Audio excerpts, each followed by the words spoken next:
Good morning, everybody. Welcome to another Good edition morning, Val. Hobby Hotline. I'm your pal Val. With me is we got Chris at Stale Gum and Adam Heroes for Sale. Gentlemen, happy Saturday morning. Happy Saturday. Happy Saturday. Happy Saturday. Hobby Saturday to everybody It's in the always a chat. hobby Saturday. Oh, yeah. Those are always the best. So, going to welcome everybody to the show. I'm going to throw in the chat the link if you want to come on and join the show, Hobby Hotline, the Hobby's only live call-in show. Great show for everybody today. And let's see. So, some of the things going on this week. I live in the Charlotte area, so we had kind of a blockbuster drop this week here with Christian McCaffrey getting traded from the Panthers to the 49ers. The details, devils are always in the details. So the 49ers acquire McCaffrey for a second, third, and fourth round pick in next year's draft, and then also a fifth in 2024. So he's considered one of the NFL's elite running backs. So I'll say people in Charlotte are somewhat devastated because it seems like they're gutting the team. Had Baker Mayfield, they fired the coach. We have an interim coach. They get rid of McCaffrey now, so it seems like a rebuild and for maybe getting that number one draft pick. So I don't know about you guys if you have any cards or um, so I don't. I think he's probably now might be the time maybe to sell them or it seemed like on eBay the prices have been increased a little bit. I did a little research here and before and cards were trading the silvers there for about almost like $100 and yesterday they're about 160, 165. So So I have one Chris McCaffrey card actually. I won it in the Star Stock. Some people listening may remember Star Stock were, I mean, one of the companies that kind of started growing throughout 2020, 2021, kind of had like a weird sort of like just stopped running operations. No one really knows exactly what happened, but like I was in like their fantasy football contest and I got second place. It was like buying and trading or on their website throughout the football season, and I won. My prize was a Chris McCaffrey PSA 10. So I have one of those, and I think just overall, I think football is it's I think one of the better sports for collecting. I've had the take for a couple of years, honestly, that I thought that position players and maybe not defensive players, but position players in general, we're going to see kind of a little bit of an uptick in their prices. I don't think it'll ever be like 50-50 where quarterbacks and position players are the same. I think it's kind of similar to like the contracts in the NFL. Like obviously the big names, the big contracts are all going to quarterbacks. But I think when it comes to from a collecting and buying perspective, like I think it's one of the better sports because it's one of the biggest sports in the United States, and a lot of the star players that aren't quarterbacks are all fairly inexpensive. I mean, you were looking at those McCaffrey prices. Sure, right now they're 160. You could have been buying those PSA 10s for around $100 before the trade, and that's sort of what ends up happening when players are in the news like that. Their card prices jump up a little bit. I mean, even like a couple of years ago, those probably would have been $250, $300 to be honest. The way that kind of the market was, like now we're seeing a little bit of a healthier increase in the price. It's not quadrupling; it's more going to like 150, which is sort of I think more reasonable for someone to buy in. But like you look at a player like Aaron Donald is maybe another example, like probably the best defensive player of this generation, arguably maybe of all time. I mean, I think Lawrence Taylor is in that conversation as well, like just of all time best defensive player. But I think his cards are probably still in that 100 to $125 price range, which like if you're comparing that to a Mahomes, which a lot of the base prices have dropped. They're just it's not even really comparable. So like that's why I think football is honestly, if you're collecting and you like football, it's definitely something that the factors there are definitely good for people trying to buy those cards. It's a quarterback driven league, and it's a quarterback driven hobby as well. A lot of the offensive skilled position players and defensive players are tremendously undervalued, I believe. Going back to the trade, though, I mean, 4 draft picks, that's a lot of, I mean, it's not the Herschel Walker trade or anything, but still, that's a lot of draft capital to give away just for one guy. Well, the And 49ers have done that. I think I saw the stat that they don't have any draft picks until like 2026 after this next draft. I mean, they just are, I guess they're going all in, but at the same time, it's like, going all in for them, they have to win the Super Bowl. And like we've seen how hard that kind can of the be. same thing with the Rams. They traded away so many of their first and second round draft picks. I don't think they have a first round draft pick until 2026 as well, but they went all in and, flags fly forever, they got their Super Bowl. I saw where I guess it was their prediction or the percentage possibly to win the Super Bowl, and they went from like 4.0 San Francisco 49ers to 4.8 with Christian McCaffrey now. But, um, it kind of reminded me of, I guess it was Ricky Williams when the New Orleans Saints, they traded away, they traded all their future draft picks to get Ricky Williams. But what do you think, though, about San Francisco and collecting in that market? Well, I think. Okay, looks like we have some technical. Oh, hello. Difficulties. Can you guys hear me? Yeah, I'm here. Okay, you froze up on me there for a second. Okay, sorry. I can you hear me as well? Yes, I can hear you, Adam, okay, and I can hear Chris. You guys can, I'm assuming, hear me. Then about San Francisco, I mean, you think that's because some markets are better than other markets for collectability too, right?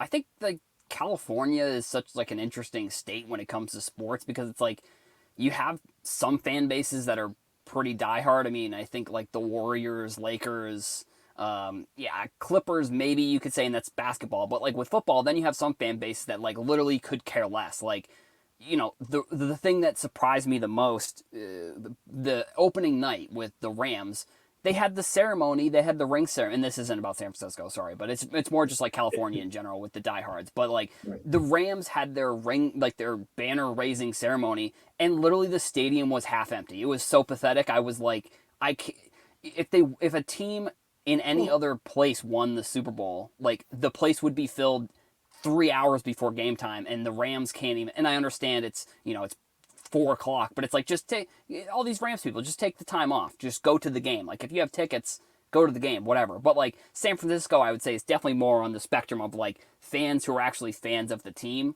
So I don't know. I mean, I think it's going to be interesting. Like I don't know. I guess they're because they're one of I would say they're like one of the original football fan bases. Like if you look at teams that sort of have been relevant for the whole time in the NFL, the 49ers I definitely think are in that conversation. So, it's California in general sort of like an interesting spectrum between like people who could care less and then people who are like diehards.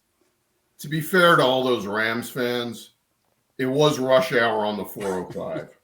So, yeah, traffic is pretty rough, but I have always a late arriving crowd. So. But there's a comment in the chat here from Word. All of vintage football is undervalued and quietly increasing. I would have to agree that there's a lot of demand, I guess, for football, like you gentlemen had talked about, and collecting and being a U.S. sport and stuff like that. And that vintage, I think, is overlooked. There's a lot of the late come players now and stuff. And I think, and we were talking about with football, where it seemed like it was a quarterback driven. Then I remember the running backs were big, Marshall Faulk and the guy from the other guy from the Rams when they were. And then it became a wide receiver collectability, and then it kind of swung back to quarterback. So it's all ebb and flowing, and so. Yeah, I think it's kind of the position market, I guess, if we're gonna from a buying and selling perspective and maybe a longer term. I think it's kind of like prospecting in general in the macro. Like if you believe in a certain market maybe before other people think that it can kind of grow, that's sort of where I think you can you can really increase. Like, I think more than likely there may be some increases long term for position players, but it's not going to be, in my opinion, I don't think it's going to be the like quadrupling of prices of a whole market the way kind of maybe basketball did. Gotcha. Yeah. Kind of on some of that theme, I saw that the Chantilly show is going on, and there's a lot of autographed guests there. I think Chris, you had gone yesterday, maybe. Yes, I went there yesterday afternoon. I've been going to this show ever since I moved down to this area in 2009, and really over the last couple of years, you've seen a change with a lot of the new money and the new money dealers setting up. So a lot of slab new stuff, lots of chrome, lots of people selling retail, trying to flip retail wax, and I'm like, oh. But the good news is that there's still those old time dealers that you can get good stuff on for good prices. Like one dealer who drives up from North Carolina, guy's name is Shandy Greenholt. I call him the dollar box of doom guy because I don't know where he gets his stuff. I don't then look. I don't care if it's hot merchandise that he's fencing, but the stuff that he has that you will not find anywhere else on the table, like 90s inserts, early 2000s stuff, all sports. He's the first table that I go to every day, every time at Chantilly. And there are a few of the other old timer dealers that have that kind of stuff that I like.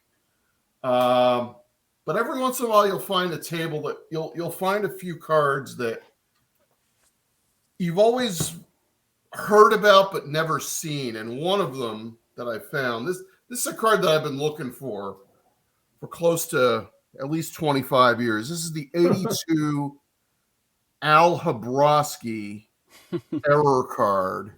The Mad Hungarian. Yeah, they misspelled his name all, and they listed his height as 5'1". Little guy. Yeah, and the thing with 82 Fleer is that when Fleer came out in 81, the big buzz was over the Craig Nettles error card. So Fleer really went all out with not really errors, but more gimmicks, like Al Habrowski. I think there was the Lee Smith rookie card where the logo is inverted. I don't know if they corrected it. And the John Littlefield reverse negative, which is really rare. So I think I paid $5 for this card. So And the hunt's something over. to knock off. But again, I mean, if you're looking for 90s inserts, like here's a Chipper Jones case hit from 97 metal that I found. I think I paid $40 for it.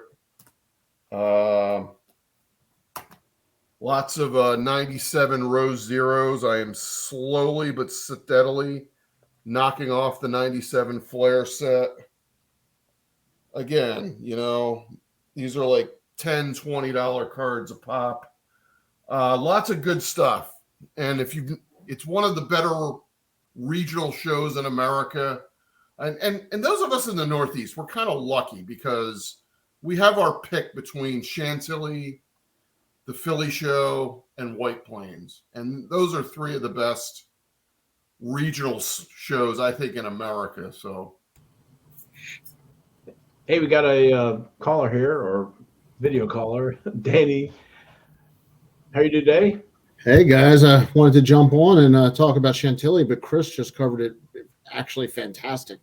I mean, seriously, it is exactly what I was going to say. One of the best regional shows anywhere, and I think it's almost a little bit of a secret, and I don't know why.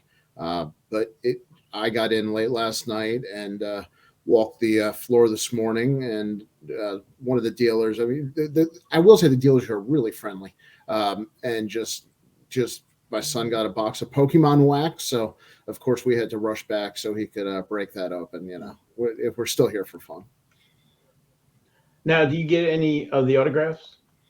No, I'm not an autograph guy, but I will say we just ran into Lawrence Taylor and talked cigars, and he was nice enough to take a picture with my son. So it is really like one hotel for the convention that's right on property here. So it's kind of funny. You will randomly run into amazing athletes at a Holiday Inn. Yeah. And Chantilly, as far as the autograph guests go, it's traditionally more of a football show, especially the springtime show. Why also they bring in for the springtime show a lot of the old Dallas Cowboys, a lot of the Pittsburgh Steelers, a lot of the Washington and Baltimore players. And the guest list at this show is also heavily more football skewed as well. So, but Chris, to your point, it's also, I think, a top shelf list usually. I mean, usually famers. Yeah, I have they bring in the big guns here. And that's one of the things, not that even without being a big autograph guy, when you have to pay for these guys. So, there is that, it's that size of a show. Yeah, I mean, Sean Alexander, Champ Bailey, Jerome Bettis. Bartolo Colon takes up 2 tables. Oh, man, I didn't realize he was there. He's one of those guys I would love to get, like on those tops now, because I don't know how many they produce, like 80,000 of them or something. But anybody, I guess, because he hit that home run at his age, so that's awesome. Terrell Davis and Eric Dickerson, Buster Douglas, Clyde Drexler, Julius Erving, Marshall Faulk. It's not exclusively football. There are a few baseball and basketball guys. I know Alex Ovechkin was signing last night as well. Yeah, and also it depends on the season. Chris is right. Yeah. When guys are in season, even the retired guys, a lot of times they have responsibilities and media and other stuff. Yeah. And the Caps had an off day yesterday, and that's why Ovechkin was able to sign. So I'm also guessing Ovechkin gets paid more than Bartolo Colon to come here. I'm guessing yes. I mean, that's just a wild guess. I don't have inside information. I'm going out on a limb here. The random seems like Michael Anthony Hall. I'm not drawing why he's there. He was high school JV team. Okay, because like the sport lot guys. No, the Sandlot guys at the National, I could understand. But anyway, Ricky Henderson, Lou Holtz, Ray Lewis. Oh, I'm surprised Ray Lewis is so far down that list. It's alphabetical to be. Oh, okay, that makes more sense. Don Manley, sorry, I just had. So the one I saw was Joe Montana, and how about the Dream? Drexler. Elijah. Elijah. Okay. You don't see him a lot. I don't see him sign a lot. Oh, let me see. I guess we'll see how. Chris, you said you agreeing with me? I don't see him. I said I was nodding my head. No, you don't see him sign a lot. Yeah. So signing a rookie card though is $100, or a rookie card is $200, or a 86 Fleer sticker, Fleer 80 number card 82, 85 the star cards 84, $200. Yeah, I mean, these guys aren't stupid.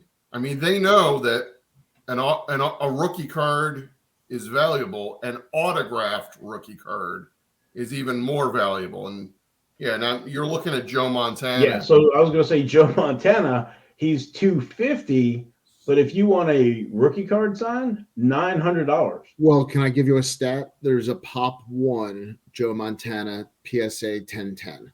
So if you are willing to crack a PSA 10 and get it autographed, you could have the second one ever. And I know that the Pop 1 has been turned down an offer of $500,000. Wow. Okay. Well, I was gonna say, and if Tom Brady's on it, it's $1,200. So any picture referencing or signed by Tom Brady, kind of a little bit of a slap in the face if you're Joe Montana, be like, hey, can you sign this Tom Brady thing? It's like, what the heck? He's like, yeah, but it'll cost you $300. Yeah, that's probably honestly that's probably why it's 12. It's probably why it's $1,200 versus $900, because it's just like, yeah, I guess I'll sign this thing that has not that much to do with me. But I mean, he's the only player with an upcharge, so there must be something personal there. That's really weird. Steve Young, there's no charge. Oh, very good. Yeah. Yeah. I don't know. Does that help hurt the hobby? I like to do rookie cards, but of course it's in NASCAR, and we haven't seen any. Well, of course, all the drivers sign for free, and so naturally there's no premium on the rookie card. So I mean, I don't know. If I were honestly, if I were one of these athletes and it was like, you know, you have an agent who maybe knows about cards and they're looking at. I mean, it's the same thing as like it's kind of I kind of look at it the same way as like the Panini cards, like rookies that are signing them, like Luca signed that one of one card, that one of one NT card, and now it's $4 million. Like he's probably looking at it and saying, "Wait, so somebody made $4 million off of something that I signed? Like, yeah, I want a piece of that action." So Yeah. it's like It I don't got know. paid probably And I $20 I for it. actually have a question. So are these prices higher than they have been in the past for like signing rookie cards, or are they kind of has it always kind of been like this? Because like, They didn't used to have as many categories. It used mhm. to basically be an autograph, and then if there was an inscription, if that might be extra. They've always charged for the COA, which is a joke. But yeah, no, the fact that Joe Montana had 7 price categories or whatever that was is definitely the agents getting smarter. Yeah. Or well, so He even used like price wise, have the prices gotten It, higher, it or are depends they on the about the it same? depends on the player. You Hmm. know, the guys who rarely sign, like Chris was saying on Elijah one. I mean, it doesn't really matter what you price him at because if you want it, it's hard to get. And that's always been true on the hard guys. Pete Rose has always been cheap. There's certain things. Hmm. and to be fair, one of those price yeah, categories is not for an autograph; it's for a photo op for most right. of these guys. So And so Pete Rose now here, I thought he was like $50, so it's like 80 here, but his rookie card is $400. So he spells it out. It's just the 63. So um, it's funny couldn't have shown the 64, but But the funny thing is, how much does a Pete Rose autograph baseball sell for? well, that is the $1 million question. So like an No, 81, I think it's like the $50 question. well, I was thinking of Montana. Sorry, Yeah, because I I was think thinking buying an 81 Montana already signed by PSA. Maybe right. it's not the 10 of the card, but again, where how many of these folks coming to get these autographs are trying to get the 10 and the 10 autograph, or do they just want the card autograph? Yeah. By the way, the Cal Ripken's here. He's also somebody who does not do a lot of shows. Um, but he has signed a lot of autographs. that's why I phrased it like that. As a Baltimore guy, Yes. Brooks Robinson, Johnny Unitas, Cal, you'll find everywhere. I'm going to hop back out and go back to the show, guys. But if you live nearby and you haven't been, if anybody who's watching, right And when and this is and over, come over. and, and for those that don't know where Chantilly is, Thank you. it's just outside of Washington D.C. It's It's an near Dulles Airport. Fly in, take an Uber. There's a hotel right on property. hour and a half from Have Baltimore. yourself a weekend. I drove an hour and a half from Baltimore flat. Yeah. Very easy. So, thanks for having me on. All Thanks, right. Danny, for coming Thanks. in. So, Chris, what do you think about the sneak peek price? Is it worth what was it 25? So when I Things have first started changed over the going years. to this show a dozen years ago, it was $5 on Friday from I think 3 to 8. And then Saturday and Sunday were like from 9 to 5, and they were $7 each. And then a weekend pass was $10. That was maybe a dozen or so years ago. Now it's $10 Friday, $10 Saturday, $10 Sunday, same hours. But now they've instituted a Friday afternoon sneak peek. For $25, you can get on the floor on Friday at 1, which is 2 hours early. And I really don't understand why anybody. Do you really need to pay 15 extra bucks for 2 additional hours on the floor? I think that's a little too much. I mean, because it's not like this is the National or anything. I mean, yeah, it's a big regional show, but you could visit every table pretty much just in that 5-hour Friday 3 to 8 period.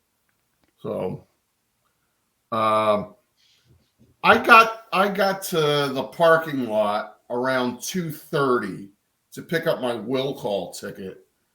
And I kind of just snuck my head in, and really wasn't much going on the floor during that period anyway. So, I think with the extra $15, like I would say, and this is maybe a generalization, but like somebody who would be willing to go in an extra 2 hours early is probably somebody who is looking to buy and then sell some of the cards like pretty quickly, like trying to flip yeah, the cards. yeah, So like the $15 maybe for somebody who's doing that is probably like they could maybe make that back in one buying and selling of a card. But at the same time, it's like, like you said, I think $15 is a little bit, it's a little bit yeah. too much just for It's a two little hours. Like excessive. considering, I have a question actually. So like, does that $25 get you in for the whole weekend, or is it just that one day? Like, do you have to then? Just that one day. Now they do have a $25 weekend pass, Okay, but that but doesn't. that Does that doesn't include the include? 2 hours. Okay, That's 3 to 8 on Friday, and then Saturday and Sunday. yeah. I mean, I guess there must be demand, or they wouldn't do it. So, I think at that also, it's like, you know, the I don't know. I mean, I guess it's kind of like almost like like you look at it, it's like they're trying. Maybe the people who are running the show want to. They figure Yeah, they they can want make to an extra 15, or they cash can make an in. extra Yeah, however many people buy those but tickets versus they can. And this is again maybe generalization. Maybe they can make more money off of people buying that sneak peek ticket, where so they don't have to charge the dealers extra money for the tables, I guess. And I'm sure yeah. the dealer price has probably gone up significantly as well, but I think they look at it that way where they would be more willing to charge a little bit more than charge the dealers a little bit more, I guess. But from speaking to a lot of collectors at like 2:55 in the afternoon before the before the doors open for the rest of us, it really rubbed a lot of collectors the wrong way. This Yeah. $25 sneak peek. So What gets you into those dollar boxes early, or looking for well, stuff that's I'm not maybe really priced? sure that this is the demographic that the sneak peek is geared to, the dollar box guys like myself. Well, I And mean, trying to find and rare also stuff. it's the same promoter that's taken over the Philly show, so they've taken the $25 sneak peek on Friday to that as well. So Gotcha. so Let's see, just kind of cleaning up here in the comments. I know I missed a few things. Somebody had the pricing for, I think it was Montana here. I think here it is here. 20 years ago, Montana was $100 at the show in Chicago, and they were lined up like crazy. So, uh, somebody was asking, now what's the price just to say hi to a player? That's probably $5-10 at least. So, I want to comment on one thing. I wish I'd have drunk some Coke with LT back in the 80s. I wish I would have been at LT's draft day party. Now, this was before they took he was the number 2 pick in the draft that year, and this was before the draft picks were sent to New York to get the hat. But supposedly at his draft day party, LT has zero memories of it because he drank 41 cans of Coors Light that night and blacked out. So I would have loved to have seen that. wow.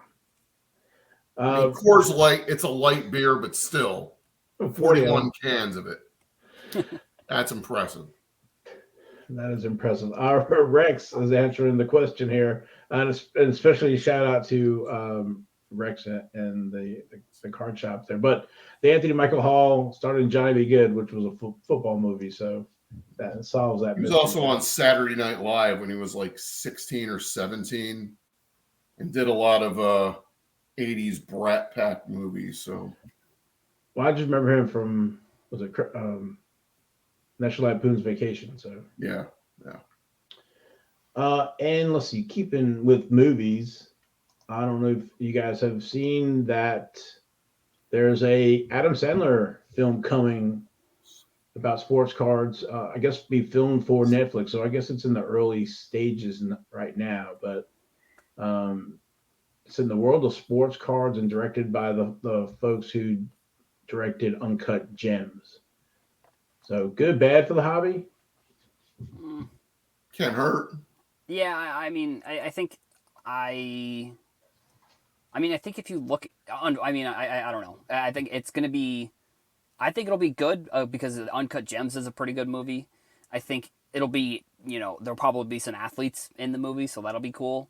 I mean, Adam Sandler's kind of a big sports movie guy. Like he just had that movie on Netflix, the basketball movie, where I think he was like a scout, and they had like a ton of NBA players. So maybe that's the case. And I mean, I think I saw something on Twitter that said something about like the production was going to be started around the time of next year's Nationals. So, I mean, maybe there's a chance that they'll be at that show. I think that'll be kind of cool. I don't know. Maybe Adam Sandler will do like some sort of, I don't know, in character signing. I think that'd be kind of funny. But I think it's, I'll be interested to see sort of the direction they take the movie. If it's like Uncut Gems, I could see it maybe not being as super positive towards sports cards, but also, but if it's like Grown Ups, I don't know, maybe it's like him and his kid. I don't know. See, I don't know what angle they're going to be taking because I think that there are a billion different angles you can take if you're making a sports card movie. The fact that it's the directors from Uncut Gems makes me think that maybe it's going to be a little bit more of this the seedier side potentially. But I guess we'll see. I'm not 100% sure kind of what direction they're going to go in. I'm curious what hobby figures might get cameos in the film. And I'm also kind of curious what hobby companies like auction houses and grading companies might push to get their products into this movie. So, But Adam, I think you bring up a good point there about if they're filming in the summer and going to Chicago for the Chicago show. I think that plays a lot. With a lot of the players in the hobby there could be the high end cards probably not going to be. But then again, you could go with the hey, I got the 101 of something. We had the bounties on cards last few years, so you could play like the lottery type part of the hobby, or you can play to the some other part or the like the Mr. Mint I had mentioned. I guess I was on Twitter at NASCAR Radio that I could see a Mr. Mint type figure in the silver platter of 1952 mantles or 52 high numbers or something like that that had come out of nowhere because of these some of these finds or the Black Swamp find I guess it was years ago with all those high grade vintage cards. So it's I think it's going to be interesting. I think it's going to be good for the hobby as long as it's not, like I said, some of the seedier part. But I think most of this stuff is more what's lighthearted or whatever. So we'll see.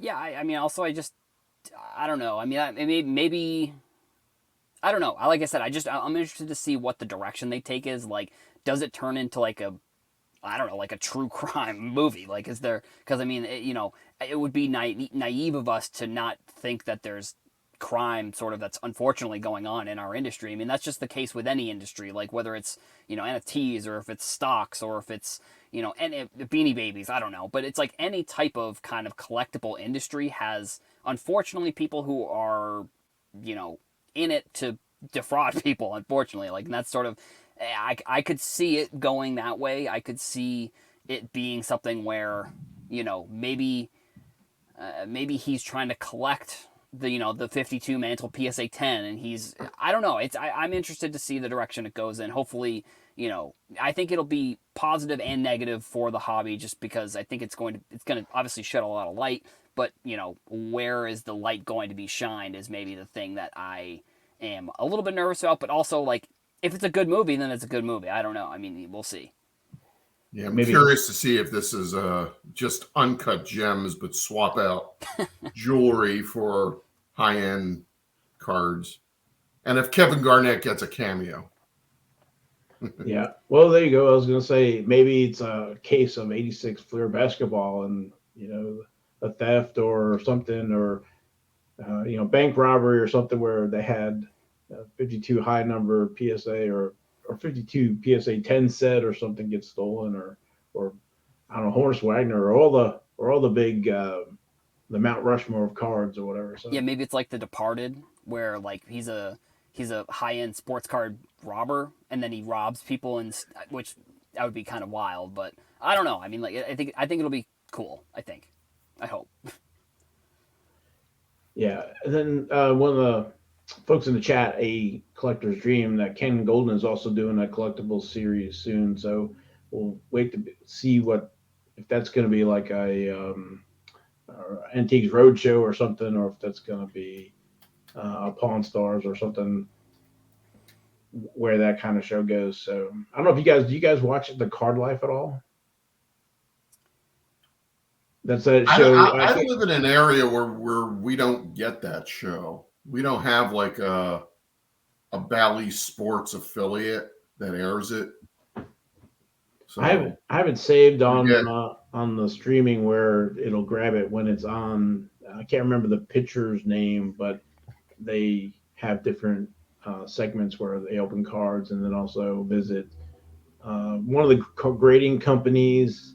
It was one of the off-brand name grading card companies, and Pristine Auctions, I believe, and the facility and how that whole process works. So I think Bench uh, Clear also has a pretty good, show of like a traveling around and kind of getting, different perspectives of cards and stuff. So I mean, I've watched a few episodes of that, and I thought that was really interesting. I mean, that I is think Mike that's and Ty, sort of yeah. yeah. I think from a sports card and media perspective. I mean, obviously, as a content creator, I hope it continues to grow. So, like, I hope there's more money maybe invested into projects like that, like this, where the the biggest cards in the hobby can be shown, and it can be like a whole travel documentary or a vlog or anything along those lines. I mean, I hope so, at least. I think it's the sports card media landscape, in a way, I think is like, in a way, it's kind of like when fantasy football started to switch from like pen and paper to going online. Like, we're still in like such an early stage of like fantasy football. When it first became online, there was probably people writing blogs and doing shows, but there wasn't like it is now. Like, you could go, if you want the week 7 waiver wire pickups, there are hundreds of videos with that, and it's not apples to apples. But I think from a sports card perspective, we're still in the early stages of like when Matthew Berry first got his start in fantasy yeah. football, being like a content creator. That's sort of how I see us right now, honestly, and maybe even sports betting in a way too. Like, when sports betting started to become more popular online, like that's when a lot of people started growing brands and media personalities and all that kind of stuff around the industry. But it didn't start out with hundreds of people making videos. And we know the stigma around the people at card shows with the cameras, and they only show up with the cameras or whatever. But it's like, without people like that, there wouldn't be it wouldn't the stories wouldn't be able to get told, which I think is kind of maybe the important part that maybe people overlook a little bit.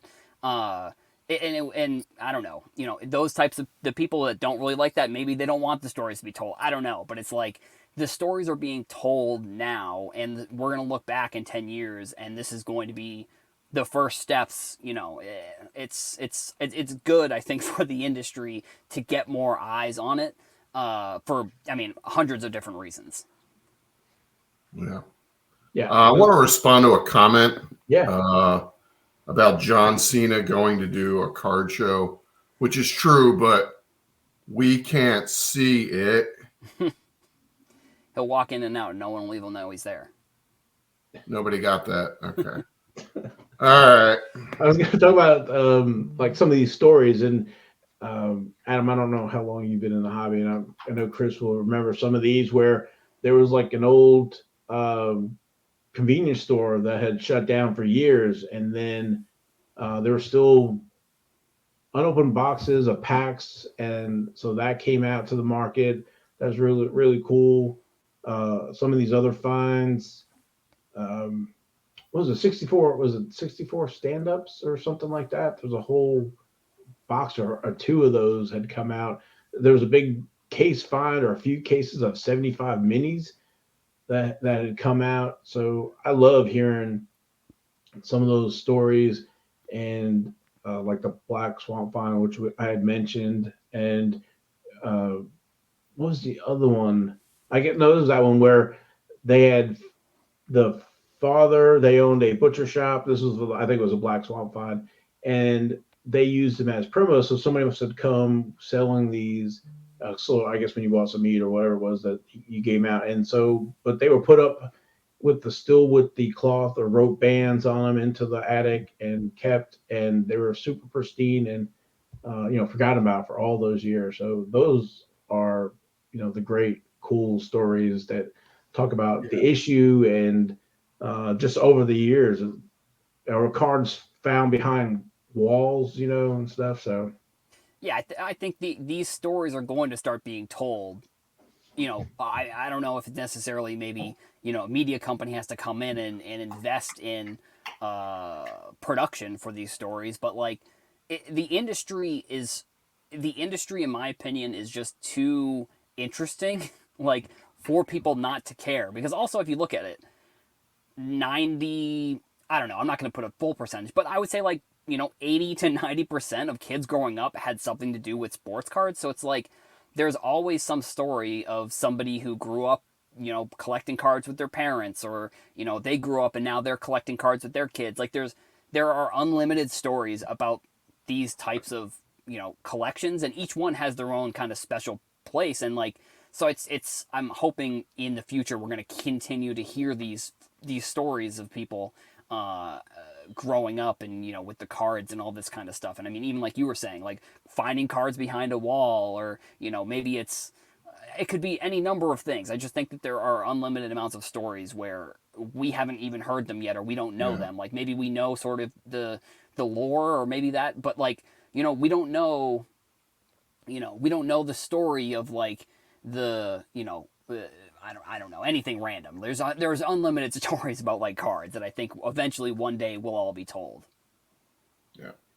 yeah, so thinking that like everything has been found.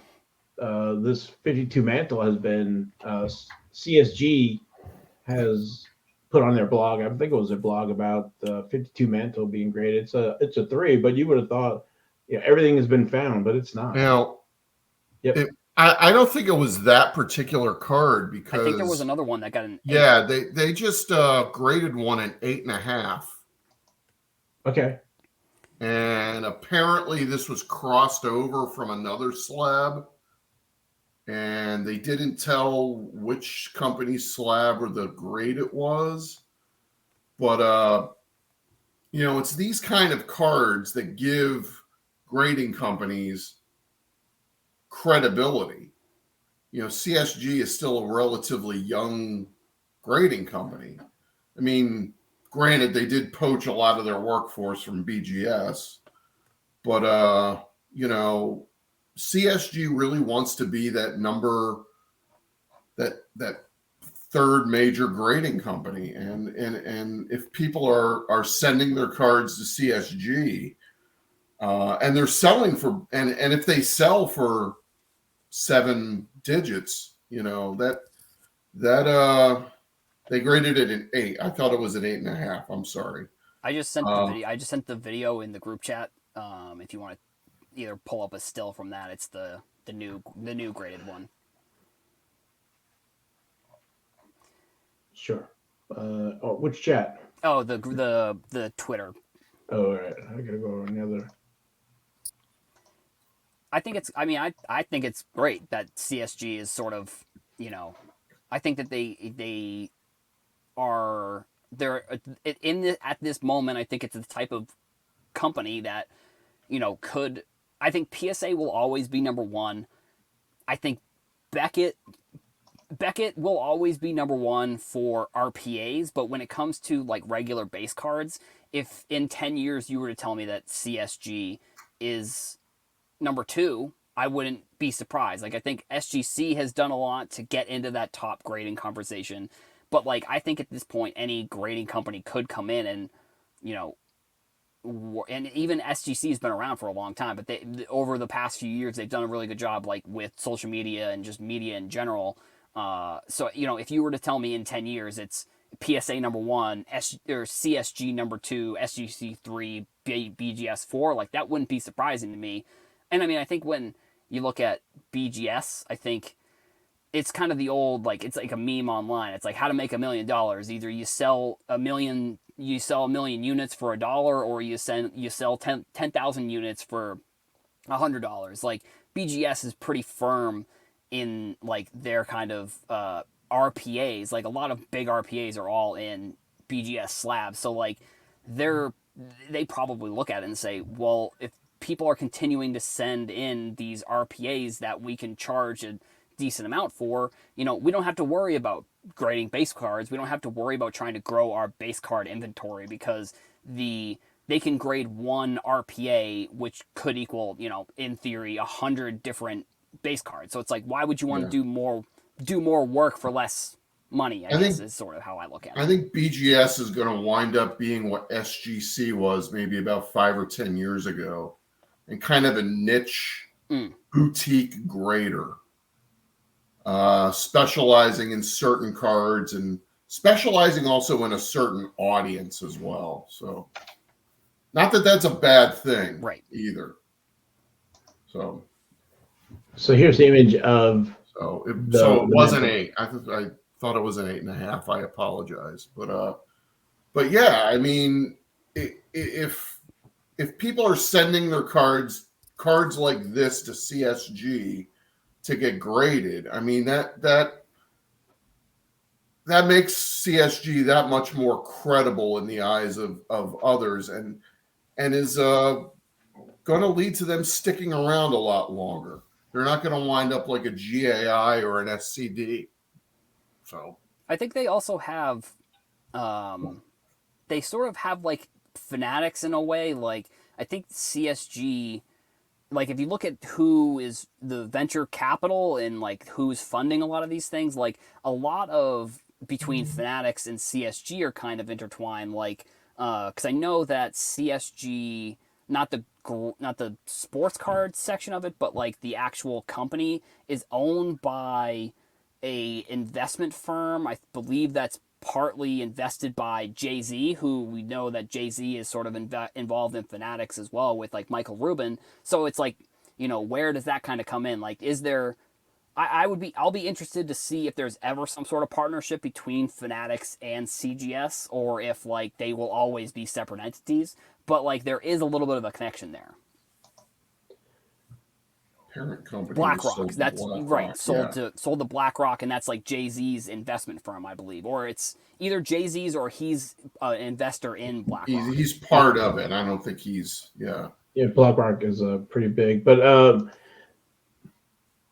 the battery, they like the type, and I noticed it too on the mantle. They mentioned the type of card it is.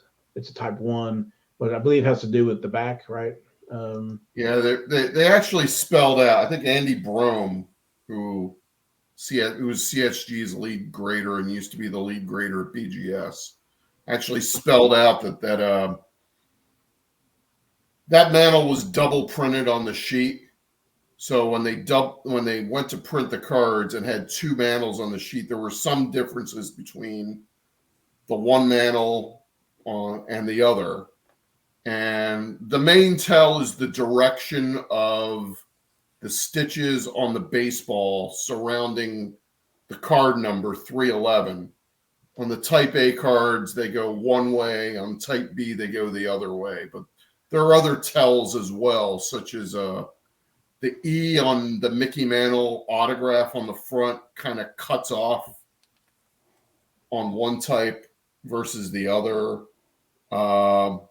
There's the way that I think Joe DiMaggio's name on the back of the card is aligned and some other things as well. So Chris, you were saying I had a big flashback of we didn't have Beckett price guides where I was. We had CCP, and I remember those 52 and marking, which ones were double printed yeah, back in the 52 high numbers. So. CCP. Wow, Yeah, that's a blast. current card prices. Price guide owned by a dealer. No conflict of interest there. I was trying to find this Ugh. one of these comments here. Oh, I guess one of the rumors is that the spin off CSG by BlackRock. So I don't Well, know. CSG is part of NGC, Right. which, Yep, that's like what it is. PSA, is part of PCGS. Those are the PCGS and NGC are the two biggest coin graders, and I think NGC also, they've been grading like TCGs for a while under the, I think it's CCG grading. So they've been grading Pokemon cards for long before they started grading sports cards. If I recall correctly, NGC, like back in the 90s, also created SGC, but then they spun that off years ago. I could be wrong on that. So maybe they spin that off again. So I don't know. Cards are not their primary business. Correct. Coins So are. they do comics as well. I got that Wouldn't mixed up with somebody surprise else. me. I Yeah, I think so. I think like a lot of the big comics are there. I think it's CSG, but whatever their comic grading company is, I think. Okay, it's starting to get Too many acronyms. yeah. yeah, a lot of acronyms, a lot of different companies. I can't remember. Somebody I didn't even know the number, but the number of grading card companies is instead of like 50 or something like that, or that's nuts. So I mean, we're all in agreement that PSA is number one right now, Yeah, Yeah. and then who do we think is two? They can't get it probably wrong. SEC. probably Beckett. I Beckett. think Beckett, but I think it's like it's a lot closer than it was in the past. Like I think SGC is like it's almost, in my opinion, it's almost like a 2A and a 2B. Where before it was like maybe 2-3 years ago, even it was definitely 2 and definitely 3, but now it's like much closer. Hey, Chris, do you Yeah. what are your same thoughts? Yeah, pretty much. PSA, then SGC and Beckett. CSG a very strong fourth. So Yeah, I think it's apparently every credible grading company is required to use yeah, three pretty much. initials. Yeah, well, I mean SGC and uh, CGS and all that stuff. So it's I don't know. I guess a brand. Trying to remember brands and marketing and all that stuff. It's says a lot. Trying to get that when you think of grading companies, thinking that acronym. So they pay a lot of money for marketing, and that's just in cards, that's in cereal, that's in everything, sneakers. So, uh, and I don't know if you guys want. Well, I was gonna say if you guys had seen about Cheap Fun Breaks where they had opened product there, and one of their packs had a red mark on it. Turns out it had the super refractor card. So I don't know, between that and the Panini, uh, was it backyard breakers or whatever they are, that does I don't know if it's quality control or what, but seems to be more questions than answers right now. Yeah, I think realistically there just has to be a third party that is overseeing box breaking and boxes in this industry. Like tons of other industries have, have companies that oversee the production of their products. Like, and I know people hate hearing like comparing it to NFTs and sports cards, but I think one of the things that NFTs does really well is like you can track every single sale of every single thing that happens within NFTs and blockchain technology. Like, I think that there needs to be something where each step of the process needs to be tracked. Like, and maybe they start with high end. Maybe you start with high end products and then you figure out a way to scale it and then bring it down to the lower end products. But each step of the process, there needs to be someone seeing what's going on. Unfortunately, we've gotten to a point where printers are running 24/7. It's like, so how are you going to get somebody to oversee that? It's like you just have to do it. Like it's gotten to a point where you can open up a $10,000 box of National Treasures and you can pull $1 million card, or you can pull $100 card, and there just has to be some way to track back to when the card was packed. And I think I'm pretty sure NT is all hand packed, so it's like, yes, there has to be and same with Flawless, and I think Impeccable maybe for Panini. But it's like the person that's packing the boxes, they should be signing off saying, I packed this box, and then it should all come back to them if there are anything that's kind of crazy going on. And or the people that are putting the boxes into the cases and the cases into the bigger cases to send out. Like, each of these steps, there needs to be a third party checking these things, because like, if you're comparing it to gambling, which I think that's what sports card breaking is, and for the most part, like, that is a heavy regulated industry, and we need to find some similar ways to do that with our industry, just because like stuff like that it just can't happen. Like, and I understand this is sort of like what happened with Topps forgetting to put the short prints into the Topps Chrome boxes. It was a person who made a mistake, obviously, but it's like, it's not some rinky dink industry anymore. Like, we're trying to become a mainstream industry. This stuff can't happen. Like, there can't be marked packs and then in the marked pack there's a super factor. Like, it seems pretty common sense, but it's like, obviously it's not, because it happened. It's unfortunate, and I think there needs to be some sort of tracking back to see sort of where all this is going awry. So marked packs have been around for a while. I distinctly remember there was an Upper Deck football, or was it an Upper Deck hockey product, where there was a 1 per box insert, and the one pack in the box that had that insert, the fin seal was pointing in the opposite direction than the other packs. And that was 30 years ago.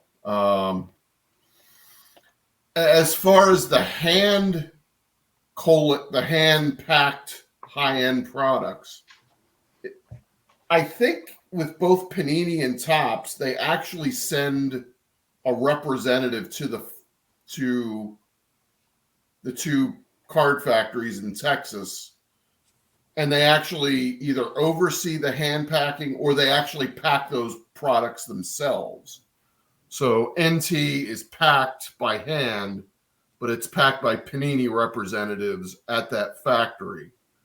But as far as machine wrapped products go, I don't know how else you could possibly what you could do with those. I mean,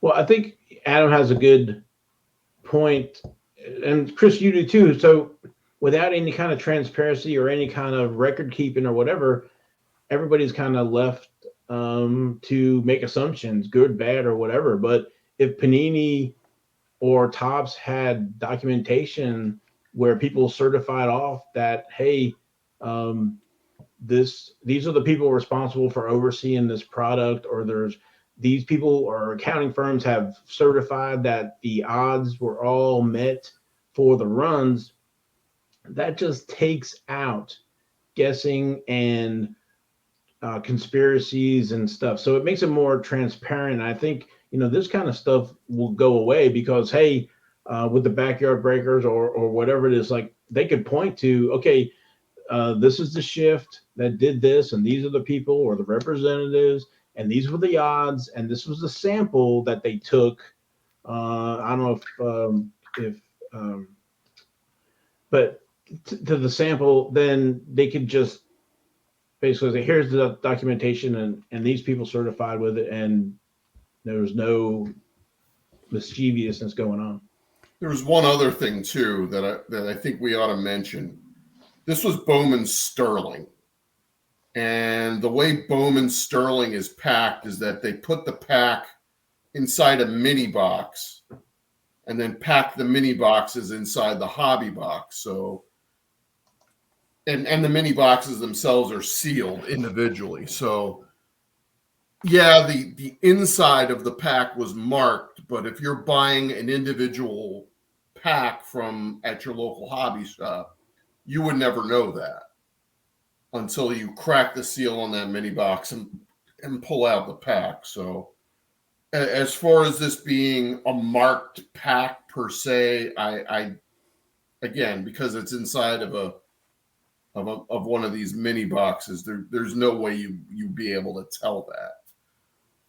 So I suppose that one of the reasons why that they probably marked that pack was to ensure that what happened with Topps Chrome didn't happen with Sterling, that they actually put all of the superfractors in the product instead of, not put the Rodriguez and other rookies in the product like they did in Topps Chrome. So that's just my theory.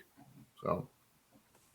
Yeah, so Collector's Dream has, that they could put serial numbers on every box. And I just think we need more transparency for the price some of these boxes have gone. And it doesn't have to be for, Dunruss boxes or something. It could start with the high-end boxes, right? Because they're thousands of dollars.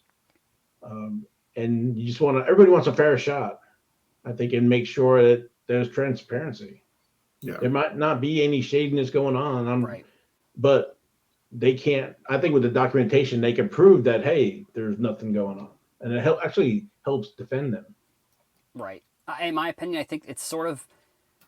I think some things within sports cards are purposely vague, so that way, if something weird goes on, they can just go, well, I don't know. In this scenario, for example, like I don't think it was necessarily anything malicious that happened, but it's like there's no way to go back and be like, well, how did this happen? Because however many boxes or however many packs of Bowman Sterling there are, it's like, how can, sure, you could say like, here are the 10 people that all pack these boxes, but it's like nobody, unless, there should, I guess, maybe they have to, maybe we're going to start seeing live streaming of people, instead of breaking the boxes, putting the boxes together. So that way they know like how everything's done. Like maybe that's the next industry. I don't know, but it's like there's got to be a way to point back and be like, well, this can't happen. Like, especially after, like you said, after they sort of got in a little bit of trouble with those, short prints coming out of, or not coming out of the Topps Chrome boxes. It's like, this can't be the solution for that. Like this marking the packs and making sure, or if they're going to mark the packs, mark the pack and then mark all the rest of the packs, so that way they all have marks on them or something. I don't know. I guess I don't know necessarily what the solution is, but it's unfortunate, and it's obviously somebody made a mistake, and hopefully going forward they can figure out how it happened, and then maybe fix it. And from what I understand, these facilities where these products are printed, packed, collated, they're very secure. I mean, they're not quite Fort Knox secure, but they got the cameras, they got the safe areas where you need a key card to get in. I think they're secure enough. So,